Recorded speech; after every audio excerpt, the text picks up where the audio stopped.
Chicken biryani আমরা সবাই পছন্দ করি, কিন্তু সবসময় তো আর রেস্টুরেন্টে যাওয়া হয় না।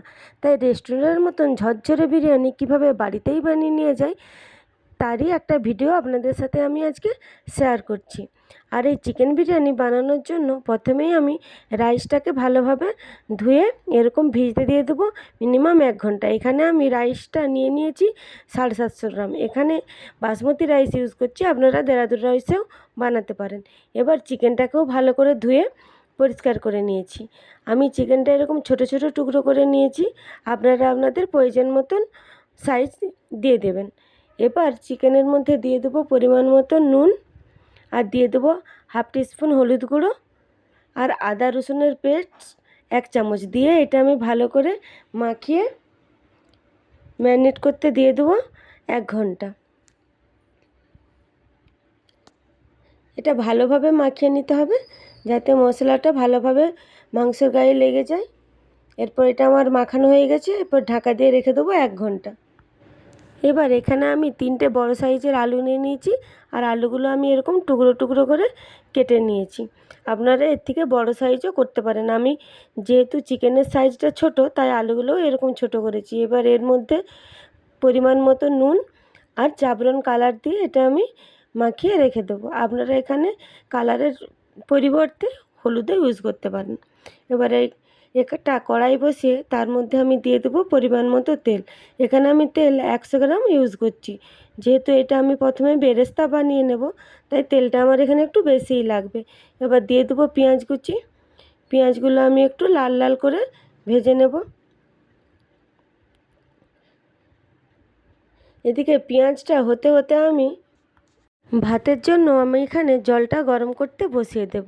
আর এখানে আমি পরিমাণ মতো জল নিয়ে নিয়েছি, আর দিয়ে দেবো একটা তেজপাতা আর গোটা গরম মশলা। গোটা গরম মশলার মধ্যে আমি এখানে ইউজ করেছি এলাচ, লবঙ্গ আর দারচিনি।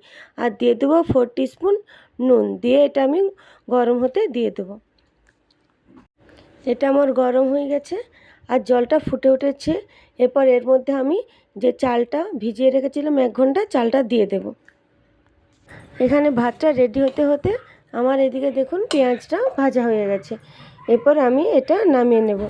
আমার বেরেস্তাটা হয়ে গেছে, আর ওই তেলের মধ্যে আমি আলুটা ভেজে নেব। আলুটা আমি একটু একদম লো ফ্লেমে অল্প অল্প আঁচ দিয়ে এটা আমি ভেজে নেব, যাতে আলুটা ভাজতে ভাজতেই সেদ্ধ হয়ে যায়।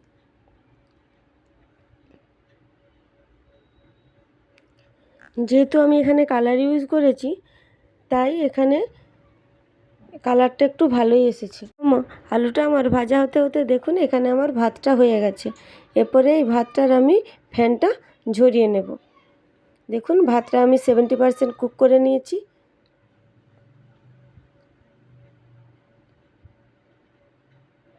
ভাতটার ফ্যান ঝরিয়ে নেব, আর আলুটাও এদিকে আমার প্রায় ভাজা হয়ে এসেছে। এবার আলুটা আমি তুলে নেব।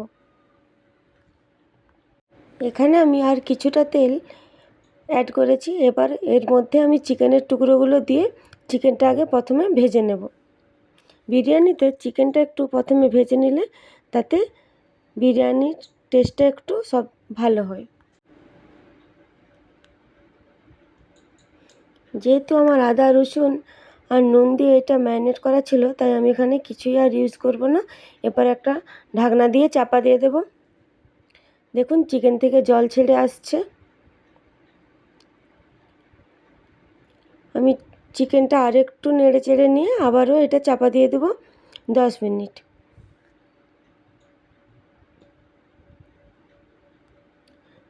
10 মিনিট পর ফিরে আসছি। দেখুন চিকেনটা আমার প্রায় ভাজা হয়ে এসছে। এরপর চিকেনটা তুলে নেব। এবার ওই তেলের মধ্যেই দিয়ে দেবো গোটা গরম মশলা, শুকনো লঙ্কা আর তেজপাতা দিয়ে এটা আমি একটু ভেজে নেব। ভাজা হয়ে গেলে এতে দিয়ে দেবো আমি 4 টিস্পুন আদা রসুন পেস্ট, দিয়ে এটা আমি ভালোভাবে ভেজে নেব।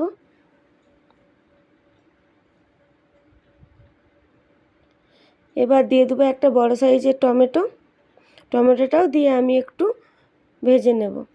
এবার দিয়ে দেবো 1/2 টিস্পুন হলুদ গুঁড়ো, 1 টিস্পুন লঙ্কা গুঁড়ো, আর হাফ টিস্পুন জিরে গুঁড়ো, আর হাফ টিস্পুনের চেয়ে একটু কম ধনে গুঁড়ো, আর দিয়ে দেবো 1 টিস্পুন বিরিয়ানির মশলা। দিয়ে এটা আমি ভালোভাবে কষিয়ে নেব। আর দিয়ে দেবো ভেজে রাখা বেরেস্তা। বেরেস্তা আমি এখানে হাফ ইউজ করেছি আর হাফ গার্নিশের জন্য রেখে দিয়েছি। এবার ভালো করে মশলা কষিয়ে এর মধ্যে আমি চিকেনটা অ্যাড করে দেব। চিকেনটা যেহেতু আমার ভাজা ছিল সেই জন্য এই চিকেনটা বেশিক্ষণ কষাতে লাগবে না। দেখুন এর থেকে তেল ছেড়ে এসেছে। এরপর এর মধ্যে দিয়ে দেবো সামান্য নুন। নুন আমি যেহেতু আগেও ইউজ করেছিলাম তাই নুনটা আমার কম আছে, তাই একটু দিয়ে দিলাম। এবার দিয়ে দেবো টক দই।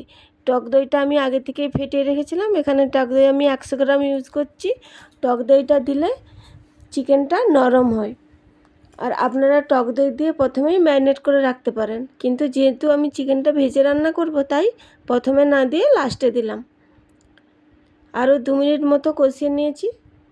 দেখুন চিকেনটা আমার কষানো হয়ে গেছে আর চিকেনটা থেকে অনেকটাই তেল ছেড়ে আসছে।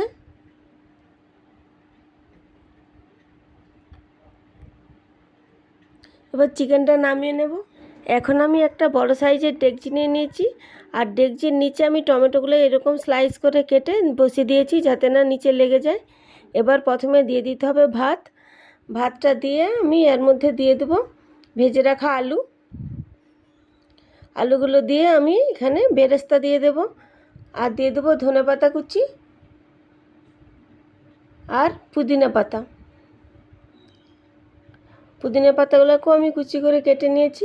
এবার দিয়ে দেবো বিরিয়ানির মশলা।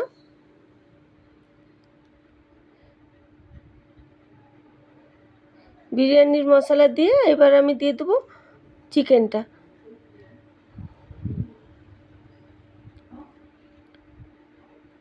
এরকম থাক থাক করে লেয়ারটা আপনাদের দিতে হবে। এবার এর উপরে দিয়ে দেবো আবার রাইস।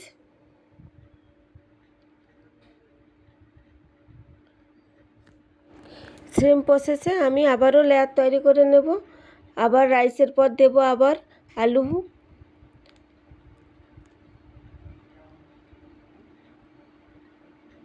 আলুটা ভালো করে এরকম সাজিয়ে দেব।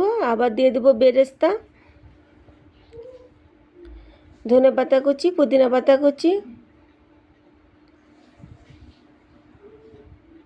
আর বিরিয়ানির মশলা। তারপরে দিয়ে দেবো চিকেনটা দিয়ে আমি ভালোভাবে আবারও সাজিয়ে দেব। এবার এর উপর দিয়ে দেবো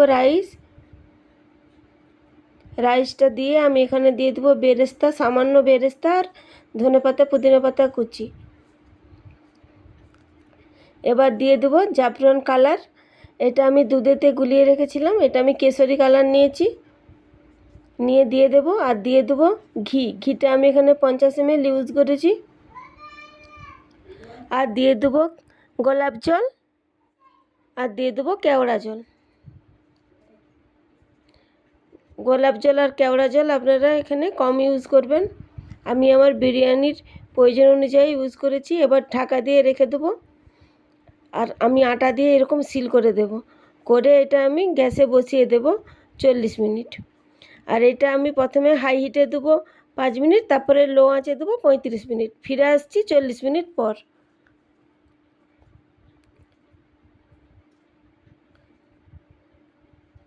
দেখুন বিরিয়ানিটা আমার রেডি হয়ে গেছে। এবারে প্লেটের মধ্যে সার্ভ করে দেব।